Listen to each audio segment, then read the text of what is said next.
Amahoro bana b'Imana, twitegure Yezu araje kudukiza kuri iki cyumweru cya mbere cya Adventi tariki 29 Ugushyingo 2020 muri aya masomo matagatifu. Isomo rya mbere ni mu gitabo cy'umuhanuzi Izayi umutwe wa 63 umurongo wa 16 kugeza kwa 17 n'umurongo wa 19 ndetse n'umutwe wa 64 umurongo wa 2 kugeza kwa 7. Uhoraho ni wo data n'umucunguzi wacu, ngiye izina ryawe kuva kera kose.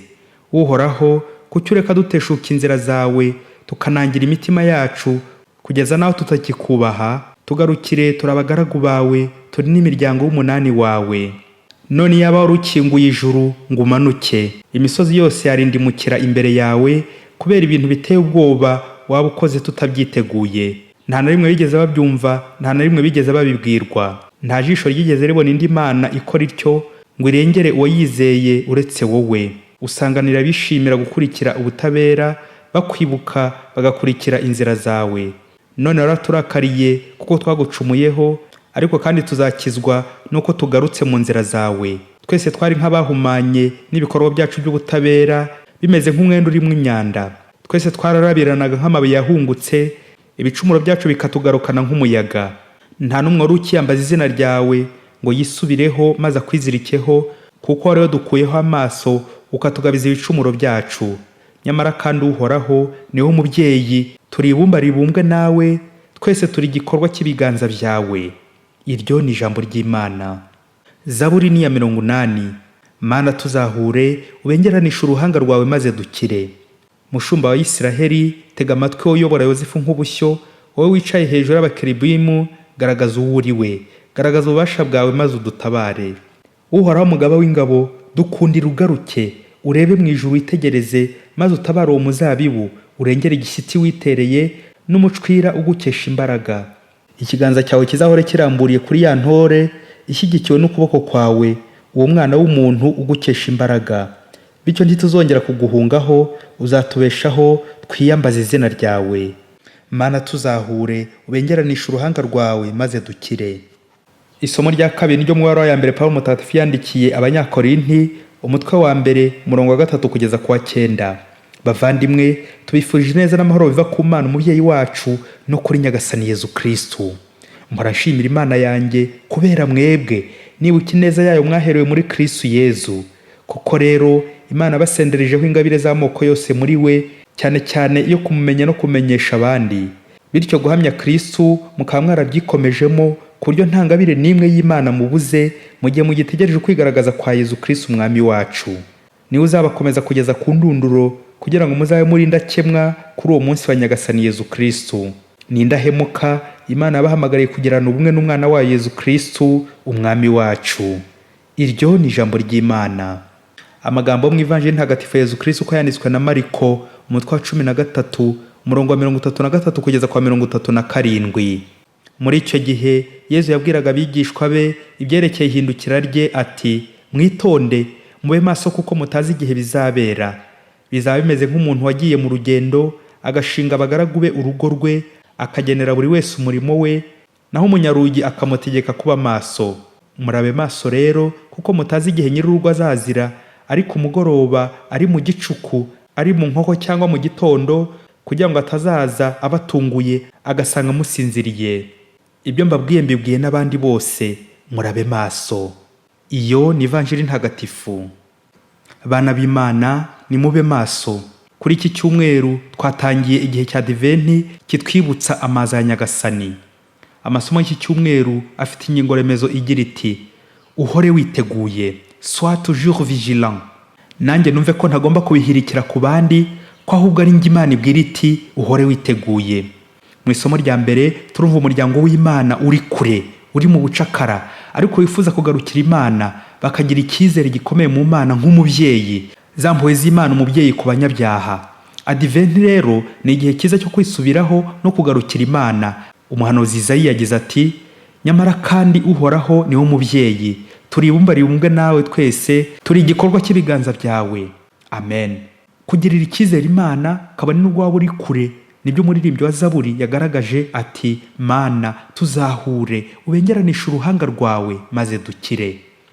Bavandimwe, adiventi ni n'igihe cyiza cyo kugarura amahoro ku isi, mu karere k'ibiyaga bigari, mu miryango, mu ngo, ariko by'umwihariko amahoro mu mitima yacu, nk'uko Pawulo mutagatifu mu isomo rya 2 aturamutsa mu ndamukanyo wuje amahoro, bityo akadusaba kutadohoka mu gukora neza. Ati: Yezu Kristo niwe uzabakomeza kugeza ku ndunduro, kugira ngo muzabe muri ndakemwa kuri uwo munsi wa Nyagasani Yezu Kristo. Amen.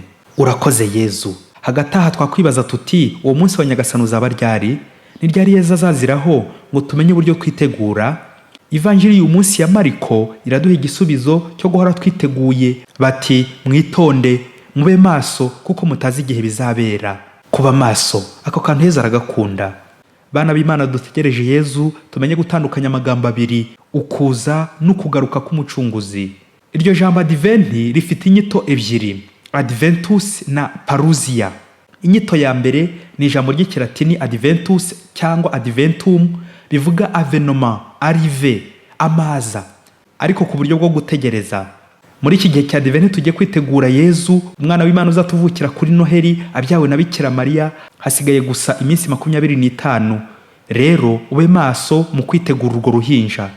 Ubusanzwe umubyeyi utwite hari ibyo ategetswe: kudakora ingendo n'imirimo ivunanye, kwirinda ibisindisha, kwitwararika neza, yirinda uburakari n'izindi ngeso mbi zitaza kwandavuza umwana uri mu nda. Yewe akaba nitegura cyangwa ateganya n'ibyo bazamwakiriza, no guteganya izina umwana azitwa, ndetse n'uzamubyara muri batisimu.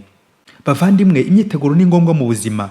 Mu muhanda ntiwatwara ikinyabiziga ngo wibagirwe ibyangombwa gisaba. Nta muhinzi wajya guhinga ngo nagera mu murima ati: yasuka ndayisize we. Nta munyeshuri wajya mu ishuri mwarimu yatangira kwigisha ati: ndasaba uruhushya rwo kujya kugura amakaye kwibarabara. Nta mupadiri wajya gusoma misa ngo atangire abaza ati: harya none ni kwa kangahe? Harya ivanjiri ni yande isomwa none? Ye baba we. Bavandimwe, ubukwe bwose busaba imyiteguro. Umuntu utitegura aratungurwa, akaba yanaseba yewe, kandi burya ntawe wifuza guseba, kuko guseba kenshi bituruka ku burangare. Hari invitation zimenyesha abantu ko ubukwe bugiye kuba. Natwe abatuye isi twese dufite ubukwe kuri 25 z'ukwezi kwa 12. Wowe rero muvandimwe, ntuzahere mu kudodesha amakoti, gukenyera, ugura imyambaro ihenze, uhera mu mitako ya Pere Noel, ibiti bya Noheli, wirira kandi winywera mu mudamararo ngo ni Yezu utegereje. Erega intwererano Yezu gusaba ntabwo ari amafaranga, ahubwo ni isuku y'imbere, ni ukumwitegura, ukubura, isuku y'umutima. Ureke kwiyandarika no kwiyandavuza.